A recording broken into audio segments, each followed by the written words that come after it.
Now we'll be discussing about a topic named total customer satisfaction. When I speak about total customer satisfaction, the two variables that I would like to bring to your awareness is product performance and customer satisfaction. Okay, if your product performance is less than the customer expectations, that is when your customer is dissatisfied. Yes, this is a very straightforward thing, right? But you can end up in this particular case when you don't manage expectations properly.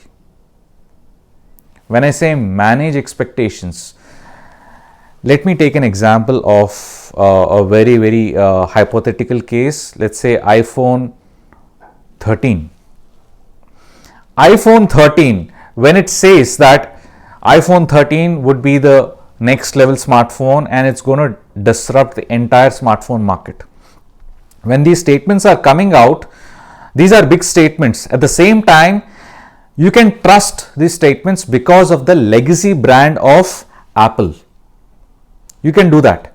But just imagine if you are a sugar manufacturing company or a dal manufacturing company, and you have a dal which is competitively priced and it is of the highest quality. Your dal is of the highest quality in your particular city or in your particular country. It is of the highest quality. Just imagine if you promote your dal in this way. My dal is the best, and whoever tastes this particular dal, they'll be getting a heavenly experience. If you just imagine, if you project yourself in this way and if your commercials are reflecting this language, you will be excited. Oh wow, what is there in this dal? Let me just try it out.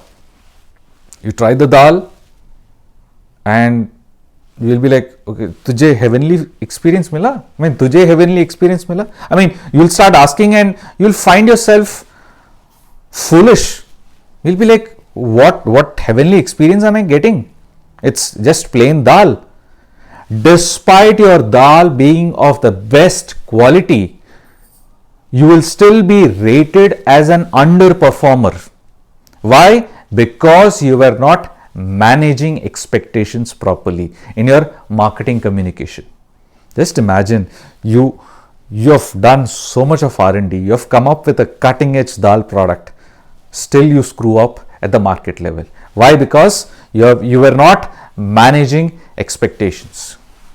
So that is how you end up in the first case. Product performance less than customer expectations. Despite you being a very high quality product, you end up in case number 1. What is case number 2? Most of the companies strive to be in case number 2. What is case number 2? Product performance is equal to customer expectations. In this case, the customer is satisfied. And all of us have experienced this thing, customer satisfaction. We are satisfied with certain products. I don't need to elaborate much about it.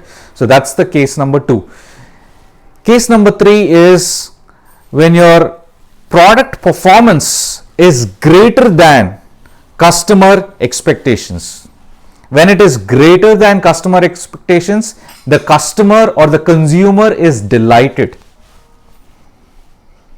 So all the iconic firms, all of you know this, all the iconic firms in this planet, they stay in this particular zone. They want to delight you again and again. Because of their consistency, they have reached that iconic stage. So all the iconic brands come in this particular third case. You know what? It's not that they're having the highest of quality products. It's not like that. They know the art of managing expectations. They know how to create, they know how to make this particular dal, which is of the highest quality, stay in the third case, not in the first case. They know how to communicate this particular product, dal. Okay, fine. I don't need to brag too much about this particular product named dal. I can communicate in a more humorous way, gain traction. There are n number of things that you can do as a marketeer to stay in the third case, not in the first case. So all these iconic brands, it's not that they're having the best of the best of the best quality products. They know how to manage expectations. That's why they tend to be in the third case. And that's how they are perceived as iconic brands. Clear?